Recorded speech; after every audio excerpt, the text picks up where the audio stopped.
My name is Cristian, and I'm a grateful believer of Jesus Christ.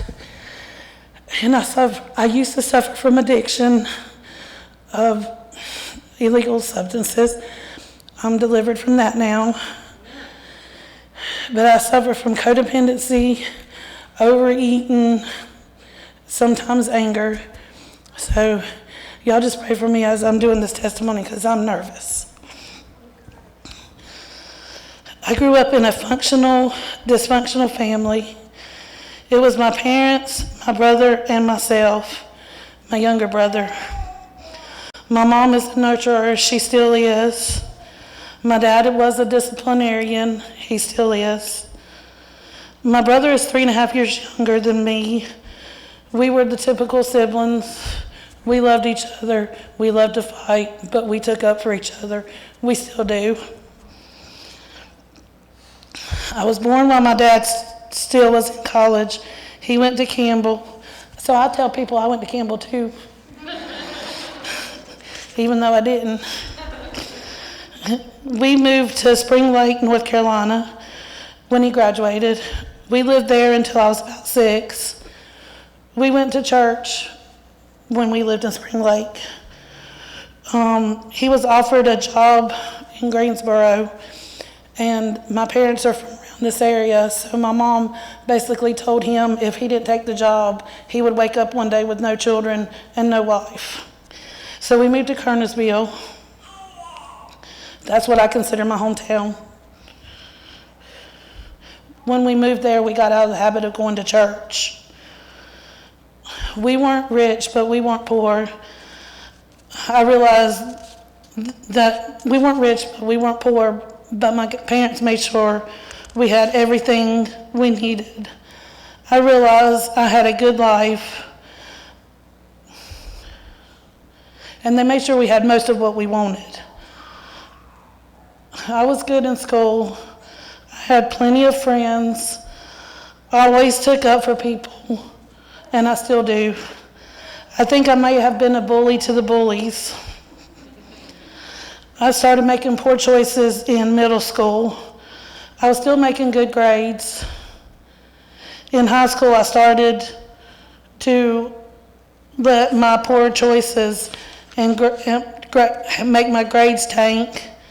In the 10th grade is when my poor choices started to shine through. I started hanging around with the wrong people. Still was a fighter. I never did any drugs or drink in my high school years. I always wanted to know what was going on. I had boyfriends in high school, always older.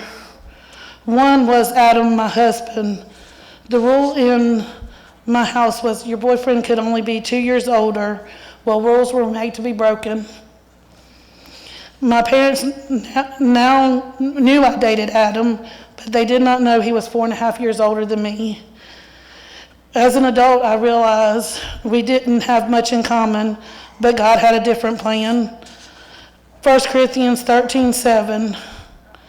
Love bears all things, believes all things, hopes all things, endure all things. And that's why I'm glad my daughter didn't date a 21-year-old when she was 16. I graduated in 1995. My dad and me are a lot alike. That is why we have butted heads for years. The joke in our house was that I got all the bad traits from both of my parents, and my brother got the good traits. After high school, my parents had one rule: go to school or don't live at home. For a whole semester, I got dressed every morning like I was going to school, but I went anywhere but school. So when my dad found out, I had 30 minutes to load my car with my stuff. I got the important stuff like makeup, clothes, purses, shoes, what every teenager needs. Stayed with friends, then got an apartment and living my best life, so I thought. 1 Corinthians 6, 9, and 10. Or do you not know that the unrighteous will not inherit the kingdom of God. Do not be deceived, neither the sexually immoral, nor adulterers, nor men who practice homosexuality, nor thieves, nor the greedy, nor drunkards, nor, I don't know how to say this word, so I'm going to skip it, nor swindlers, I will not inherit the kingdom of God. I partied, hung out with drag queens, went to drag shows, raves. Remember, my parents didn't take us to church, but they taught us right from wrong. I was evicted from my apartment, but my dad believed in tough love, so I did not go home. I went to this place called Grace House. Abby Rose Cock was a 93-year-old woman who housed homeless. I was her youngest girl. She had rules, I followed them for the most part. I had to go to church. I was saved and baptized. You know, I thought I had it all together. I did so for a while. I lived in her house, was asked to give my testimony and how much living at Grace House helped me. I needed a job, so I went into nursing. I loved being a CNA. I moved to Sebulin and lived there for a year. It didn't work out with my roommate. I tried to commit suicide. Again, God had a different plan. My mom came and got me and brought me home. 1 John 4:4, you dear children are from God, and you have overcome them, because the one who is in you is greater than the one who is in the world. I came home, got a job in a place. I made some friends, and a very special friend that's been with me for the last 22 years or so. I got back in church, had boyfriends. Then in 2000, I bought an older mobile home for myself. Had a job that I loved. I didn't mention this before, but I dated a man named Vernon before Adam as a teenager. We reconnected. Then in 2001, I had my daughter, Hannah. He decided that he didn't want to be a father again, so I did it without him. I met a man when Hannah was an infant. I thought I loved him. He was an addict. I never seen a hard drug, but when I was like 26 old, I made the poor choice of trying cocaine. This started years of a double life. When Hannah was 4, I realized that our house was making her sick. We had to move. My dad bought us a mobile home. My daughter knew that most of the reason why it was bought was because I had her, and she would remind me every once in a while.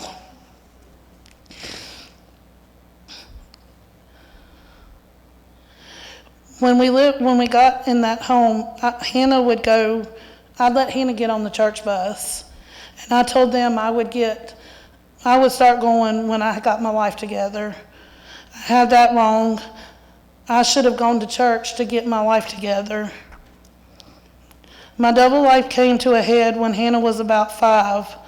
I spent a week in the hospital, and when I got out of the hospital, I went to Durham Rescue Mission and didn't take Hannah with me and hated every minute. I left. My dad let me come home with rules. I followed them for a while. As you know, rules are made to be broken. I went to Reformers Unanimous for a while. I did well at first, went to church. The devil didn't like that. The devil started knocking on my door with the right words for me to answer the door. 1 Timothy 6:9. Those who want to get rich fall into temptation, into a snare, into many senseless and harmful desires that plunge people into ruin and destruction. Double life starts again. Then after many poor choices, I was homeless with an 8-year-old. We went to the Salvation Army for the first time. I wasn't following their rules. I left and went to live with people I partied with. After living there for a couple months, social services was called. I was made to go back to the shelter. I took Hannah this time. I was at my rock bottom. I decided to follow the rules. I got involved with church, rode the church bus. We actually took all the ladies from the Salvation Army to church with us. Went back to RU. When I tell you I followed every rule, if they told me to go apply for an apartment in the dead of the hood, I did. So God blessed me for following the rules and depending on Him. I got a Section 8 voucher that was not supposed to be mine. We moved into our apartment with nothing but what was stored for Hannah. My church gave me a housewarming, and it looked like everything that was bought, I bought at the store and put it together myself. I decided never to be homeless again and have not been homeless again. I still lived a double life. I had a boyfriend that Hannah hated with a passion. So social services was called and told me to make a choice. And of course I chose her. So one day I was on Facebook and Adam and I started talking. He lived in Florida and he came and visited us a couple times. He wanted me to move and I wasn't leaving North Carolina. He was laid off of his job in 2017, so he moved home. We have been together since May of 2013 and been married since October 2020. I still did drugs just behind his back. I would go off and stay out and he would forgive me. Then one night happened, April 9th, 2 years ago. This is where CR came into my life. April 7th, actually, sorry. I went on a binge and stayed gone for over 24 hours. I spent more money than I should have. And when I got home, he told me to get help or he was leaving. So I got online, found CR of First Christian, and started messaging with somebody, and it really encouraged me. So 2 years ago, I started, and now I'm clean and sober. I now know that I never want to even see a drug again. I've worked the steps, did a step study. Now we are members of First Christian and love it. And now I'm going to work on my weight loss. That's my next thing to do the steps on. I know I'm codependent and wanted to be everyone's helper. I had a friend once tell me that I thought I was a social worker for the streets. I now know that I can't fix everyone. Only God can do that. As I write this testimony, I realize Jeremiah 29:11, for I know the plans I have for you, declares the Lord, plans for welfare and not for evil, to give you a future and a hope. That is what I live for now.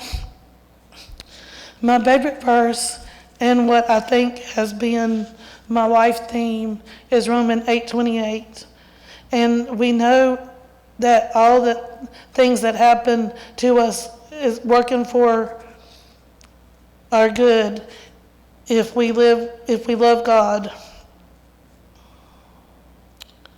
and according to his plan.